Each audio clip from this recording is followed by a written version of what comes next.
PS4 Telugu channel news కి స్వాగతం. నేను సంధ్య. ముందుగా ముఖ్యాంశాలు. కాశీ విశ్వనాథ దేవాలయంలో QR కోడ్తో ఎంట్రీ. ఆగస్టు నాటికి రైతులకు రుణమాఫీ. బట్టి విక్రమార్క.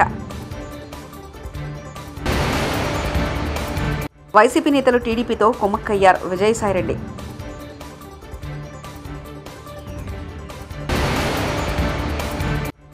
ప్రధాని మోదీ గుండెల్లో నేనున్న పవన్ కళ్యాణ్. ప్రఖ్యాత కాశీ విశ్వనాథ ఆలయాన్ని దర్శించే యాత్రికులకు మరింత సులభతరంగా ఆలయ ప్రవేశానికి అధికారులు ఏర్పాటు చేస్తున్నారు. ఇందులో భాగంగా QR కోడ్ ఆధారిత గుర్తింపు కార్డుతో ఆలయం ఆవరణలోకి ప్రవేశించకల్పించనున్నారు. VIP దర్శనము, ప్రోటోకాల్ దర్శనం కోసం వచ్చేవారికి ఈ పద్ధతిలో ఎంట్రీ కల్పించనున్నారు. గత మార్చి నుంచి అధికారులు, ఉద్యోగులకు మాత్రమే ఈ వెసులుబాటు కల్పించగా ఇప్పుడు సాధారణ యాత్రికులకు కూడా ఈ అవకాశాన్ని విస్తరిస్తున్నారు. జైలు నుంచి విడుదలయ్యాక జార్ఖండ్ ముఖ్యమంత్రి హేమంత్ సోరెన్ సోమవారం ఢిల్లీలో ప్రధాని నరేంద్ర మోదీని తొలిసారి కలిశారు. సీఎం పదవి చేపట్టాక ప్రధానితో జరిగిన తొలి సమావేశం ఇది. ఏడాది చివరిలో జార్ఖండ్లో అసెంబ్లీ ఎన్నికలు జరగనుండగా మోదీని కలవడం చర్చనీయాంశమైంది. అయితే మోదీతో సమావేశానికి సంబంధించిన ఫోటోలను సోరెన్ ఎక్స్లో షేర్ చేస్తూ మర్యాదపూర్వకంగా భేటీ అని తెలిపారు. రైతు భరోసా పథకం అమలుపై తెలంగాణ ప్రభుత్వం శరవేగంగా అడుగులు వేస్తుంది. రైతు భరోసా 5 ఎకరాలకు ఇవ్వాలా, 10 ఎకరాల వరకు ఇవ్వాలనే అంశంపై క్షేత్రస్థాయిలో రైతులు, రైతు సంఘాల అభిప్రాయంలో ప్రభుత్వం తెలుసుకుంది. ఉమ్మడి జిల్లాల వారీగా రైతు భరోసాపై ప్రభుత్వం వర్కుషాపులు నిర్వహిస్తున్న విషయం తెలిసిందే. రైతులతో సమావేశమై వారిచ్చే సలహాలు, సూచనలు కూడా మంత్రివర్గ ఉపసంఘం ఆచరణలోకి తీసుకుంటుంది. ఈరోజు వరంగల్లో రైతు భరోసాపై వర్క్షాప్ నిర్వహించారు. ప్రజాస్వామ్యబద్ధంగా ఎన్నికైన ప్రభుత్వాలను కూల్చేస్తారన్న వారే ధర్మం, ప్రజాస్వామ్యం గురించి మాట్లాడడం ఏంటని మంత్రి పొన్నం ప్రభాకర్ ఎద్దేవా చేశారు. కరీంనగర్ శాతవాహన యూనివర్సిటీలో ఏర్పాటు చేసిన వనమహోత్సవంలో పాల్గొని మొక్కలు నాటారు.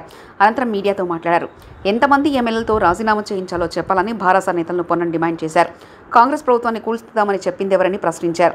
కాంగ్రెస్ ఇతర పార్టీల ఎమ్మెల్యేలను చేర్చుకోవాలన్న ఆలోచనలు తమకు లేదని పొన్నం ప్రభాకర్ స్పష్టం చేశారు. ప్రభుత్వాన్ని కూలుస్తామని అటు భాజపా, భారాస నాయకులు బహిరంగంగా ప్రకటనలు చేస్తుంటే చూస్తూ ఊరుకుంటామా అని ప్రశ్నించారు. తాము ధర్మం తప్పడం లేదని రాజనీతి చేస్తున్నామని పొన్నం ప్రభాకర్ స్పష్టం చేశారు. ప్రభుత్వాన్ని నడుపుకునేటువంటి సామర్థ్యం గల, శక్తి గల వాళ్ళంగా ప్రభుత్వాన్ని నిలబెడతామని వస్తున్నటువంటి శాసనసభ్యులు తీసుకుంటున్నాం. నీతి తప్పతలేం. నీతి మీరు తప్పిర్రు. ప్రజలతో ఎన్నికైన ప్రభుత్వాన్ని కూలగొడతానది మీరు. ప్రభుత్వం నిలవదని చెప్పింది మీరు. ప్రభుత్వాన్ని కాపాడుతామని వస్తున్న శాసనసభ్యులు వాళ్ళు. అర్థం చేసుకోవాలి. ఇలా ప్రజలు కూడా అర్థం చేసుకోండి. మేము ఎప్పుడన్నా డిసెంబర్ 3 తర్వాత మేము ఎవరైనా శాసనసభ్యుని తీసుకోవడానికి ఎక్కడన్నా ప్రొవోక్ చేసినామా? గిచ్చి, రెచ్చగొట్టి, ప్రభుత్వాన్ని కూలగొడతామని భయపెట్టి, చీల్చే ప్రయత్నం చేసి, నెగోషియేషన్ చేసి ఇవాళ మళ్ళీ మీరు మాట్లాడుతారు రాజనీతి, నీతి ఉన్నదా, నీతి బాహ్యంగా మాట్లాడుతూ ఉన్నారు. ఎవడు నీతి, ఎవడు రాజనీతి? మీరే కదా ప్రభుత్వాన్ని కూలగొడతా అన్నది. ప్రభుత్వాన్ని కాపాడుతామని చెప్పి వస్తున్నట్టు వాళ్ళు జైన్ చేసుకునే బాధ్యత మాకు. ప్రభుత్వం సామర్థ్యంగా 5 సంవత్సరాలు ప్రజలు ఇచ్చిన తీర్పుతో కాపాడుకునేటువంటి బాధ్యత మాకు లేదా? అరే వాళ్ళు వందానని నేను అడుగుతున్నా. ముందుగా అసలు మేము జైన్ చేసుకోవడానికి మేము బేసిక్గా ప్రిపేర్ లేం. కానీ మా ప్రభుత్వం కూలగొడతా అంటుంటే ఎవరికి కూలగొట్టేటువంటి సాధ్యం లేకుండా చేసుకునేటువంటి బాధ్యత మాకుందా లేదా? ఆస్తులు నిన్న చెప్పిన ముఖ్యమంత్రి గారు ఏకమల్లేశ్వరికి ఏం తక్కువ ఉన్నది, ఎవరికి ఏం తక్కువ ఉన్నది? ఆస్తుల కోసం ఆనాడు మీరు చెప్తేనేమో ఒక నీతి, మేము చెప్తే ఒక నీతి.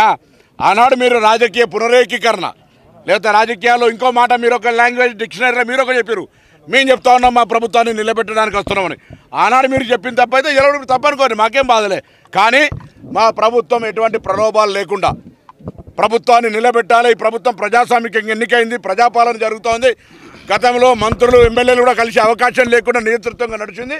ఇవాళ ప్రజాస్వామిక ప్రభుత్వం నడుస్తుంది. ప్రజలు కూడా మంత్రులను కలవగలిగే, ముఖ్యమంత్రిని కలవగలిగే, అధికారులను కలవగలిగే, విన్నవించుకునే విధంగా ఒక వ్యవస్థ నడుస్తూ ఉన్నప్పుడు ఆ శాసనసభ్యులు గెలిచిన తర్వాత కూడా పోయి కలిస్తే కలవలేనటువంటి పరిస్థితుల్లో అవమానం ఎదుర్కోలేక ఇక్కడికి వస్తా ఉన్నారు.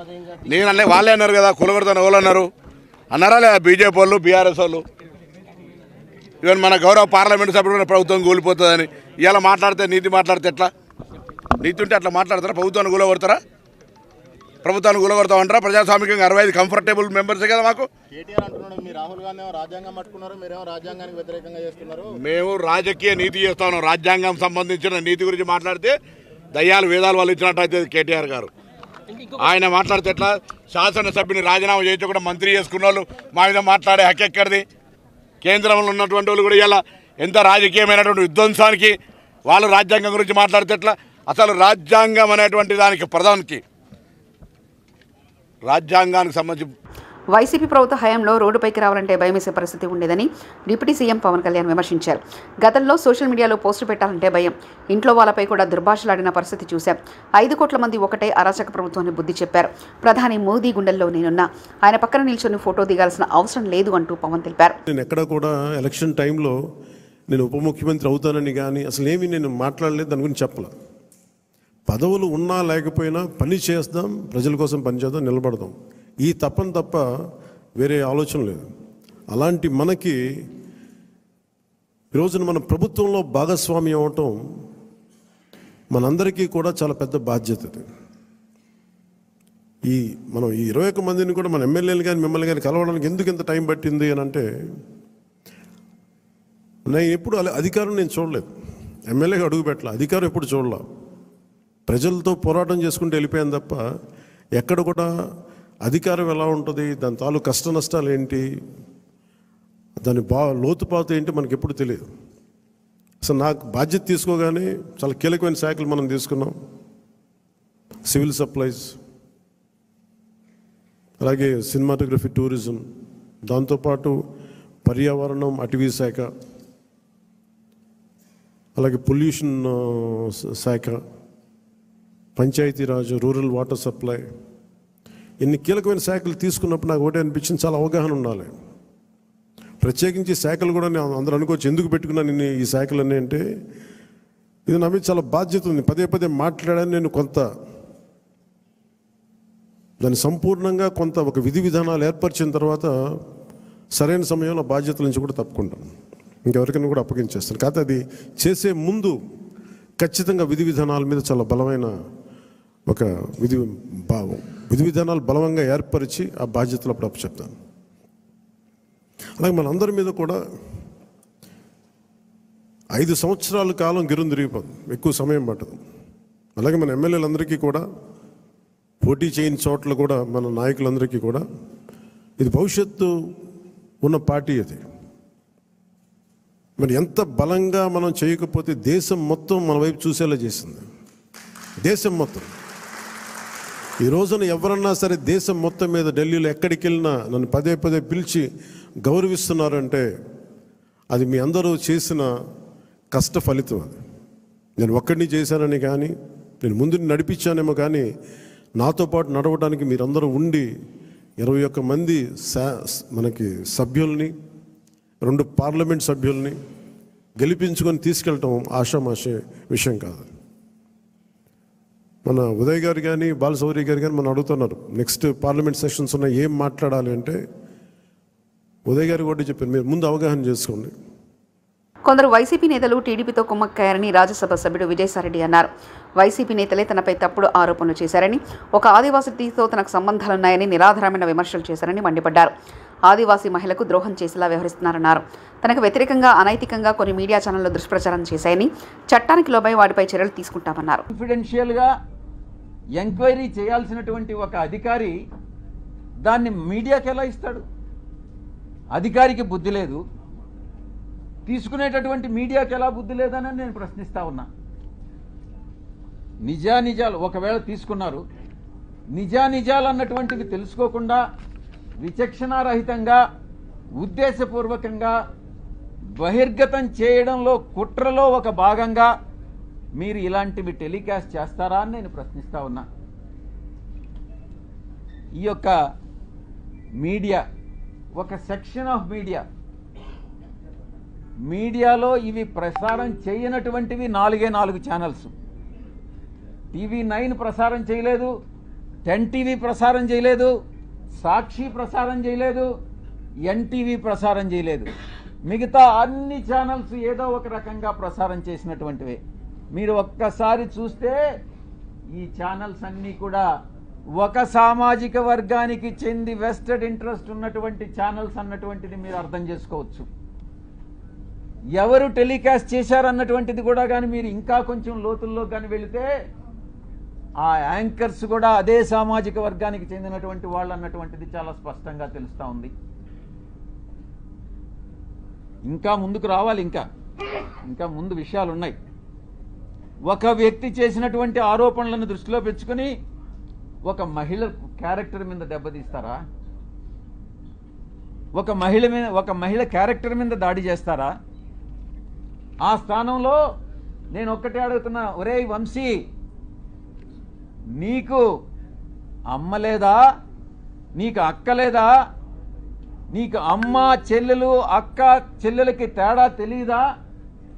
మీ అమ్మ మీద, మీ అక్క మీద, మీ చెల్లెల మీద ఎవరైనా ఇటువంటి ఆరోపణలు చేస్తే నువ్వు నిజంగా మనిషి అయి పుట్టి నీకు చీము నెత్తురుగాని ఉంటే నువ్వు గమ్ముగా ఉంటావా అని నేను ప్రశ్నిస్తా ఉన్నా. వీడు డెఫినెట్గా సమాధానం చెప్పాలి ఈ విషయానికి. ఈ మారెళ్ల వంశీ అనేటటువంటి వాడు, ఆంధ్రజ్యోతి వెంకటకృష్ణ, టీవీ5 సాంబడు, వాళ్ళ పుట్టుక మీదనే నాకు అనుమానం ఉంది. నేను ఈరోజు చెప్తా ఉన్నా పత్రికాముఖంగా, ఒరేయ్ మీ పుట్టుక మీదనే నాకు అనుమానాలు ఉన్నాయిరా. మీ తల్లిదండ్రులకి ఎవరైనా DNA టెస్ట్ చేయించండి, మీరు కరెక్ట్గా పుట్టారా లేదా అని మిమ్మల్ని అడిగితే మీరు బాధపడతారా లేదా అన్నటువంటి విషయాన్ని ఒక్కసారి మీరు మిమ్మల్ని మీ మనసాక్షిని ప్రశ్నించుకోండిరా. అత్యాచార నిందితులను వదిలే ప్రసక్తి లేదని కఠినంగా శిక్షామిస్తామని ఏపీ హోంమంత్రి వంగలపూడి అనిత స్పష్టం చేశారు. ముచ్చుమరి కేసులో బాధిత మహిళా కుటుంబానికి 10 లక్షల నష్టపరిహారం అందజేయనున్నట్లు తెలిపారు. మరోచోట అత్యాచారానికి గురైన బాలిక పేరుతో 5 లక్షలు ఫిక్స్డ్ డిపాజిట్ చేస్తామని వెల్లడించారు. ఆడపిల్లలతో అసభ్యంగా ప్రవర్తించిన వారికి అదే చివరి రోజు అవుతుందని హెచ్చరించారు. అమరావతిలో ఆమె మీడియాతో మాట్లాడారు. మెయిన్ ఒకసారి మనం ఆలోచించుకోవాల్సిన అవసరం కూడా ఉంది.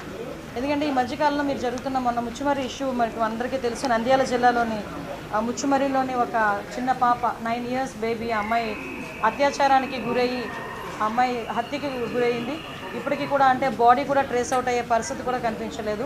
సో ఇటువంటి సిచ్యువేషన్స్లోని మాట్లాడేటప్పుడు కూడా చాలా క్లియర్గా ఇటువంటి సంఘటనలు ఎందుకు జరుగుతున్నాయి, ఇది ఒక ఎత్తు అయితే, నిన్ననే మనం చూసాం ఒక 6 నెలల పసికంది, నిజంగా వాడిని రాక్షసుడు అనాలో వాడిని ఏమనాలో కూడా అర్థం కాని పరిస్థితి ఉంది. అటు ఒక చిన్నతాత వరుస అయిన వ్యక్తి ఆ అమ్మాయిని అబ్యూస్ చేయడం, 6 నెలల పసికందు మీద కూడా అత్యాచారానికి ఒడిగొట్టడం నిజంగా చూస్తూ ఉంటే కొన్ని సిచ్యువేషన్, అతని సిచ్యువేషన్ కూడా మేము అక్కడ ఎస్పీ గారిని కూడా నాకు తెలిసిన వెంటనే నేను ఎస్పీ గారితో మాట్లాడడం జరిగింది. ఎస్పీ గారు చెప్పడం కూడా ఏంటంటే కంప్లీట్గా తాగిన మైకంలో, ఎంత తాగాడంటే ఈవెన్ పోలీస్ స్టేషన్కి తీసుకొచ్చిన తర్వాత కూడా అతనికి తెలివి రాలేదు, అప్పటికి కూడా అదే మైకంలో ఉన్నాడు. అలాంటి మైకంలో ఆ పిల్లని చిన్న పసికొందిని అత్యాచారం చేసిన సంఘటన కానీ ఇవన్నీ చూస్తూ ఉంటే చంద్రబాబు నాయుడు గారు నిజంగా స్టార్టింగ్ ఇవే టాపిక్స్ ఎత్తుకున్నారు.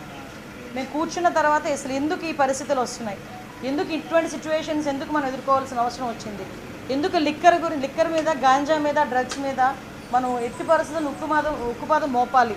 ఈ గంజాయి మత్తులోని కానీ, డ్రగ్స్ మత్తులోని కానీ, ఈ మద్యం మత్తులోని కానీ వీళ్ళు చేసిన అరాచకాలు చూస్తూ ఉంటే ఎక్కడో ఒకటి వీళ్ళకి ఫుడ్ స్టాప్ పడాలి అనే ఉద్దేశంతో ఎస్పెషల్లీ ఈ 2 కేసుల విషయంలో జరిగిన 5 నెలల పసికందు మీద జరిగిన అత్యాచారం కానీ, అమ్మాయి హత్య విషయంలోనే కానీ చాలా సీరియస్గా స్పందించి గౌరవ ముఖ్యమంత్రి గారు ఈ 2 ఇష్యూస్కి కూడా ఒక స్పెషల్ కోర్టును కూడా ఇమీడియట్గా ఏర్పాటు చేసి ఆ స్పెషల్ కోర్టు ద్వారా అతి తొందరగా నిందితులు ఎవరైతే ఉన్నారో వాళ్ళకి శిక్ష పడే విధంగా చేయడానికి ఆదేశాలు కూడా జారీ చేయడం జరిగింది. అయితే ఆ అమ్మాయి మరి అతి క్రూరంగా చంపబడింది. ఆ అమ్మాయిని కూడా గొంతు నిలిపి చంపి అక్కడ వాళ్ళు చెప్పిన విధానం బట్టి ఒక రాయి కట్టి అక్కడున్న చెరువులోనో కొలలోనో పడేసిన పరిస్థితి. సో అటువంటి సిచ్యువేషన్లో అమ్మాయి బాడీ కూడా ట్రేస్ అవుట్ అవ్వలేదు. ఎన్డీఆర్ఎఫ్ బృందాలు ఇంచుమించుగా చాలా ఎక్కువగా మేమందరం కూడా పంపించడం జరిగింది. ప్రతిరోజు కూడా కంపల్సరీగా చంద్రబాబు నాయుడు గారు దీని గురించి మానిటర్ చేస్తున్నారు, మమ్మల్ని ప్రతిరోజు అడుగుతున్నారు. నిందితులు ఉన్నారు, నిందితులను కూడా పట్టుకుని రిమాండ్కి పంపించడం కూడా జరుగుతుంది, అరెస్ట్ చేయడం జరిగింది, ఇప్పుడు రిమాండ్ కూడా పెడుతున్నారు. అట్ ద సేమ్ టైం ఆ కుటుంబానికి చనిపోయిన బిడ్డని ఎవరు కూడా తీసుకురాలేరు. జస్ట్ వాళ్ళకి ఒక కాంపెన్సేషన్ విషయంలో ఒక 10 లక్షల రూపాయలు ఇవ్వాలని చెప్పి ఆ ముచ్చుమరి కేసులో మనకి 9 సంవత్సరాల ఆడబిడ్డకి ఏదైతే అన్యాయం జరిగిందో, అమ్మాయి హత్యగా వేయించబడిందో ఆ కుటుంబానికి 10 లక్షల రూపాయలు. అదేవిధంగా ఇప్పుడు అత్యాచారానికి గురైన బాలిక ఉంది, బాలిక ఇన్ ద సెన్స్ పసికందు, ఆ పసికందుకి కూడా ఒక 5 లక్షల రూపాయలు ఫిక్స్డ్ డిపాజిట్ చేసి రేపు పొద్దున్న అమ్మాయికి ఉపయోగపడేటట్టుగా ఫిక్స్డ్ డిపాజిట్ చేయమని కూడా ఇప్పుడే సీఎం గారు ఆదేశాలు ఇచ్చారు. ఈ విషయంలో ఎలాంటి వాళ్ళైనా కూడా పగడ్బందీగా ఎట్టి పరిస్థితులను వదిలే ప్రసక్తి లేదు అని చెప్పి చాలా క్లియర్గా చెప్పడం జరిగింది. అట్ ద సేమ్ టైం ఈరోజు ఏదైతే గంజా విపరీతంగా పెరిగిపోయి, డ్రగ్స్ విపరీతంగా యూసెస్ పెరిగిపోయి, నకిలీ మద్యం తాగి కాశీ విశ్వనాథ దేవాలయంలో క్యూఆర్ కోడ్తో ఎంట్రీ. ఆగస్టు నాటికి రైతులకు రుణమాఫీ, బట్టి విక్రమార్క. వైసీపీ నేతలు టీడీపీతో కుమ్మక్కయ్యారు. Vijayasai Reddy.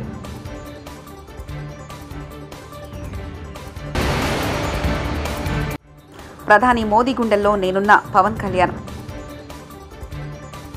TS4 Telugu channel news ఇంతటితో సమాప్తం. చూస్తుండండి TS4 తెలుగు ఛానల్.